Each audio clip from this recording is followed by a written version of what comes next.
Letter the Fifth. The Pioneer, June 1854. Death of a Mother, Life of Pioneer Women.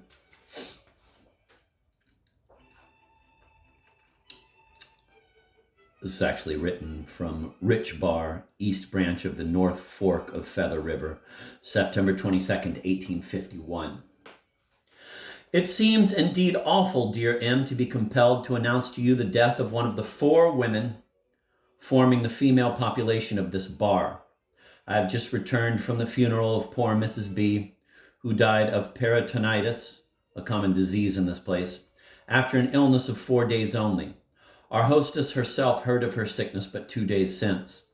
On her return from a visit which she had paid to the invalid, she told me that although Mrs. B's family did not seem alarmed about her, in her opinion, she would survive but a few hours. Last night we were startled by the frightful news of her decease. I confess that without being very egotistical, the death of one out of a community of 4 women might well alarm the remainder.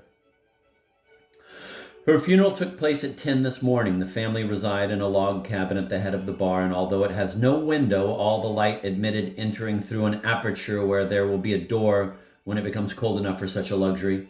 Yet I am told, and can easily believe, that it is one of the most comfortable residences in the place. I observed it particularly, for it was the first log cabin that I had ever seen. Everything in the room, though of the humblest description, was exceedingly clean and neat. On a board, supported by 2 butter tubs, was extended the body of the dead woman, covered with a sheet. By its side stood the coffin of unstained pine, lined with white cambric. You, who have alternately laughed and scolded at my provoking and inconvenient deficiency in the power of observing, will perhaps wonder at the minuteness of my description, but I know how deeply you are interested in everything relating to California, and therefore I take pains to describe things exactly as I see them, hoping that thus you will obtain an idea of life in the mines as it is.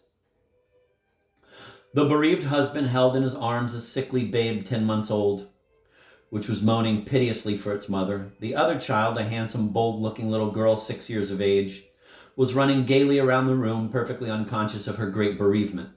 A sickening horror came over me to see her every few moments run up to her dead mother and peep laughingly under the handkerchief that covered her moveless face. Poor little thing, it was evident that her baby toilet had been made by men. She had on a new calico dress, which, having no tucks in it, trailed to the floor and gave her a most singular and dwarf womanly appearance. About 20 men with the 3 women of the place had assembled at the funeral. An extempore prayer was made, filled with all the peculiarities usual to that style of petition. Ah, how different from the soothing verses of the glorious burial service of the church. As the procession started for the hillside graveyard, a dark cloth cover, borrowed from a neighboring Monte table, was flung over the coffin. Do not think that I mention any of these circumstances in a spirit of mockery. Far from it. Every observance usual on such occasions that was procurable surrounded this funeral. All the gold on Rich Bar could do no more, and should I die tomorrow, I should be marshaled to my mountain grave beneath the same Monte table cover pall which shrouded the coffin of poor Mrs. B.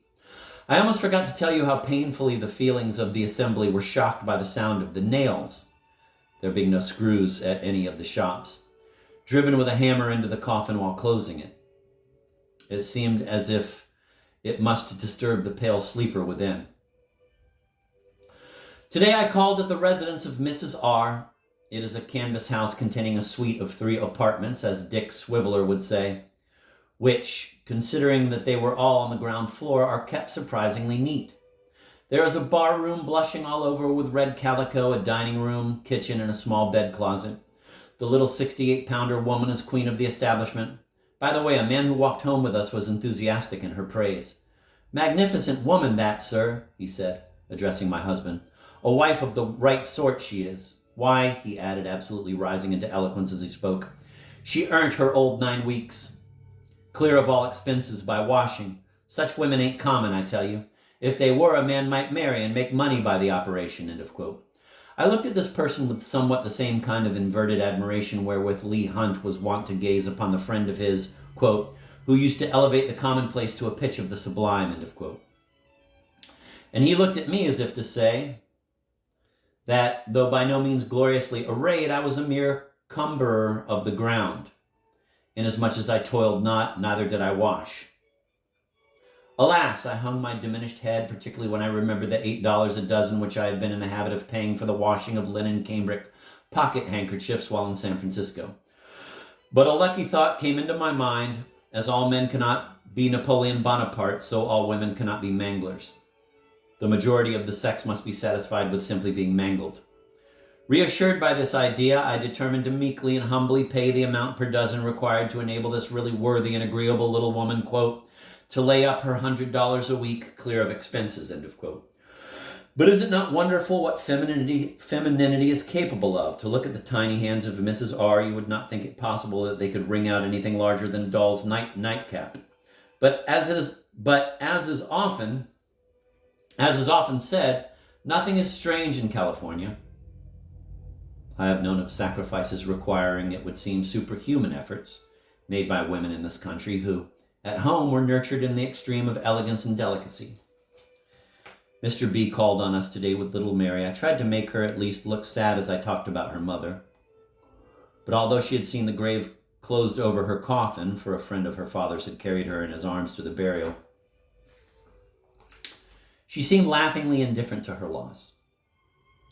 Being myself an orphan, my heart contracted painfully at her careless gaiety when speaking of her dead parent, and I said to our hostess, "What a cold-blooded little wretch it is." But immediately my conscience was struck with remorse. Poor orphaned one, poor bereaved darling. Why should I so cruelly wish to darken her young life with that knowledge which a few years' experience will so painfully teach her? Quote, all my mother came into my eyes, end of quote, as I bent down and kissed the white lids which shrouded her beautiful dark orbs, and taking her fat little hand in mine, I led her to my room, where, in the penitence of my heart, I gave her everything that she desired. The little chatterer was enchanted, not having had any new playthings for a long while. It was beautiful to hear her pretty exclamations of ecstasy at the sight of some of my tiny scent bottles, about an inch in length, which she called baby decanters. Mr. B intends in a day or two to take his children to their grandmother, who resides somewhere near Marysville, I believe. This is an awful place for children, and nervous mothers would, quote, die daily, end of quote, if they could see little Mary running fearlessly to the very edge of, and looking down into, these holes, many of them 60 feet in depth, which have been excavated in the hope of finding gold, and of course left open.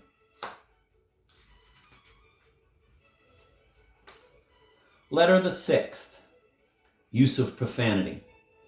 Uncertainty of mining. Rich Bar, East Branch of the North Fork of Feather River, September 30th, 1851. I think that I have never spoken to you of the mournful extent to which profanity prevails in California. I know that at home it is considered vulgar for a gentleman to swear, but I am told that here it is absolutely the fashion, and that people who never uttered an oath in their lives while in the, quote, States, end of quote, now clothe themselves with curses as with a garment. Some try to excuse themselves by saying that it is a careless habit, into which they have glided imperceptibly from having been compelled to associate so long with the vulgar and the profane, that it is a mere slip of the tongue which means absolutely nothing, etc. I am willing to believe this and to think as charitably as possible of many persons here who have unconsciously adopted a custom which I know they abhor. Whether there is more profanity in the mines than elsewhere, I know not. But during the short time that I have been at Rich Bar, I have heard more of it than in all my life before. Of course, the most vulgar blackguard will abstain from swearing in the presence of a lady, but in this rag and cardboard house, one is compelled to hear the most sacred of names constantly profaned by the drinkers and gamblers, who haunt the bar room at all hours. And this is a custom which the gentlemanly and quiet proprietor, much as he evidently dislikes it, cannot possibly prevent. Some of these expressions, were they not so fearfully blasphemous, would be grotesquely sublime. For instance, not 5 minutes ago, I heard two men quarreling in the street, and one said to the other, quote, only let me get hold of your beggarly carcass once, and I will use you up so small that God Almighty himself cannot see your ghost, end of quote.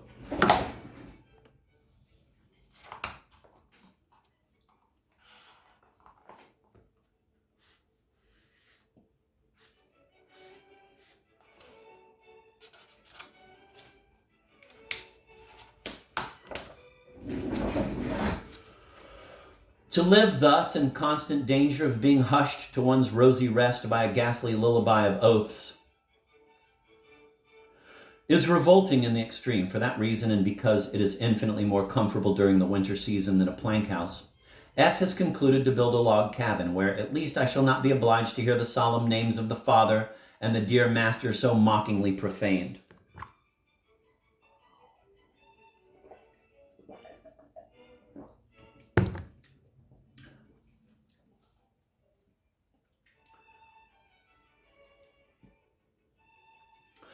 But it is not the swearing alone which disturbs my slumber. There is a dreadful flume, the machinery of which keeps up the most dismal moaning and shrieking all the livelong night, painfully suggestive of a suffering child. But oh dear, you don't know what that is, do you?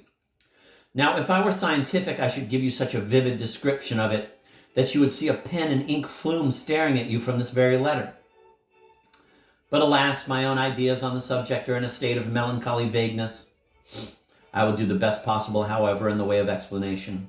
A flume, then, is an immense trough which takes up a portion of the river, and with the aid of a dam compels it to run in another channel, leaving the vacated bed of the stream ready for mining purposes. There is a gigantic project now on the Tapis of fluming the entire river for many miles, commencing a little above Richbar. Sometimes these fluming companies are eminently successful. At others, their operations are a dead failure. But in truth, the whole mining system in California is one great gambling, or, better perhaps, lottery transaction. It is impossible to tell whether a claim will prove valuable or not. F has invariably sunk money in every one that he has bought. Of course, a man who works a claim himself is more likely, even should it turn out poor, to get his money back, as they say, than one who, like F, hires it done. A few weeks since, F paid $1,000 for a claim which has proved utterly worthless. You might better have thrown his money into the river than to have bought it, and yet some of the most experienced miners on the bar thought that it would pay.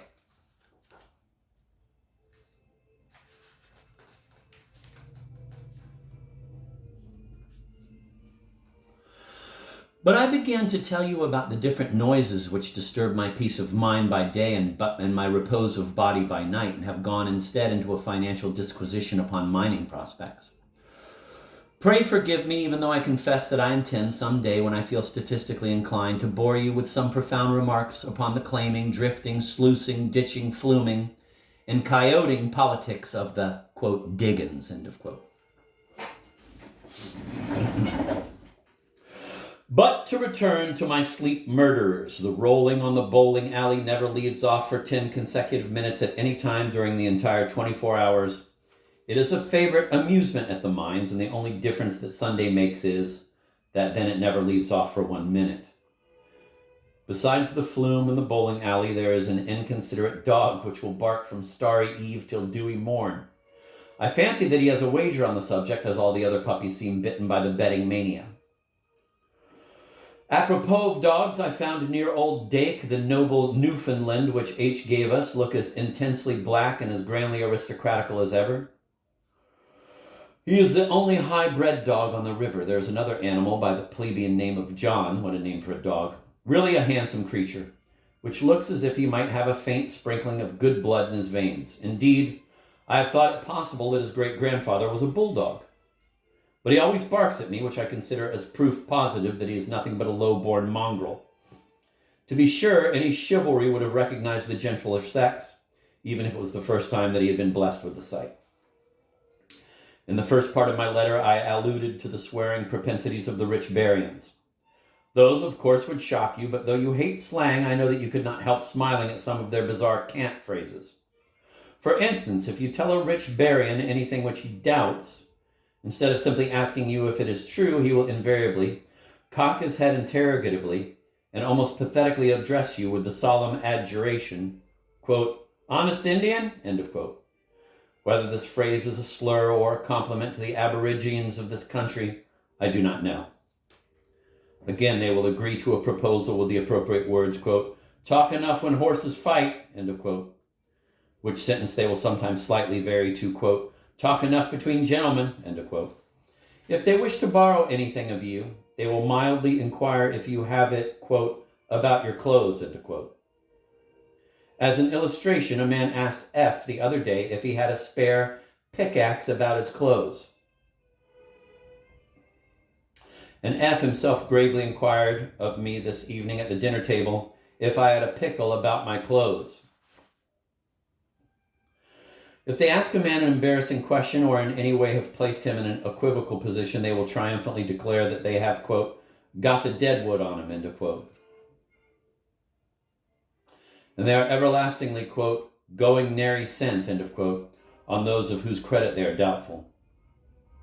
There are many others which may be common enough everywhere, but as I never happened to hear them before, they have for me all the freshness of originality.